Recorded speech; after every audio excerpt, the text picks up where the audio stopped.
And here we are, the granddaddy of all quantum weirdness, the infamous double slit experiment. To understand this experiment, we first need to see how particles, or little balls of matter, act. If we randomly shoot a small object, say a marble, at the screen, we see a pattern on the back wall where they went through the slit and hit. Now, if we add a second slit, we would expect to see a second band duplicated to the right. Now, let's look at waves.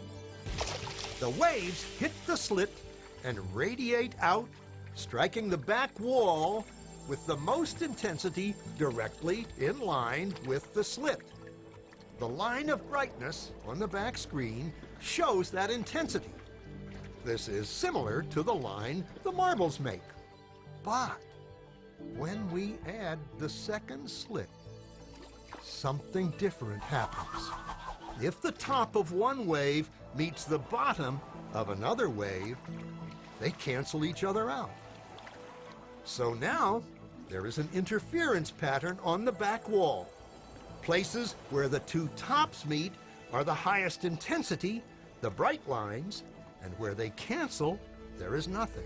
So, when we throw things, that is, matter, through two slits, we get this, two bands of hits.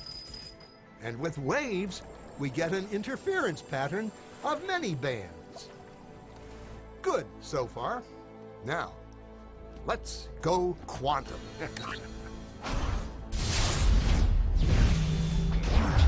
An electron is a tiny, tiny bit of matter, like a tiny marble. Let's fire a stream through one slit. It behaves just like the marble, a single band.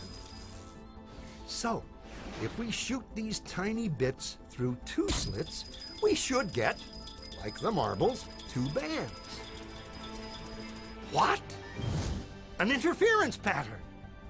We fired electrons, tiny bits of matter through. But we get a pattern like waves, not like little marbles.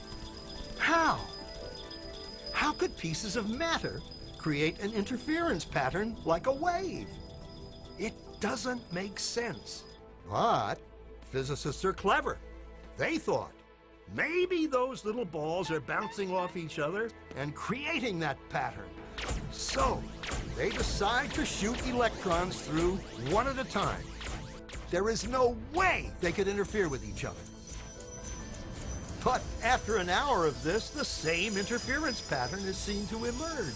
The conclusion is inescapable. The single electron leaves as a particle, becomes a wave of potentials, goes through both slits, and interferes with itself to hit the wall like a particle.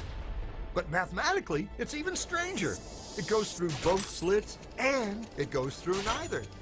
And it goes through just one, and it goes through just the other. All of these possibilities are in superposition with each other. But physicists were completely baffled by this. So they decided to peek and see which slit it actually goes through.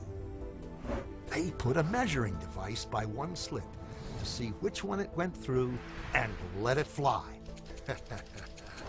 But the quantum world is far more mysterious than they could have imagined. When they observed, the electron went back to behaving like a little marble.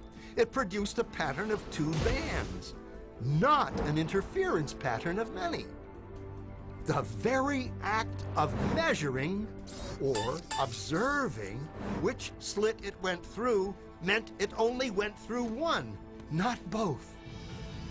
The electron decided to act differently, as though it was aware it was being watched. And it was here that physicists stepped forever into the strange, never-world of quantum events. What is matter? Marbles or waves? And waves of what? And what does an observer have to do with any of this? The observer collapsed the wave function simply by observing.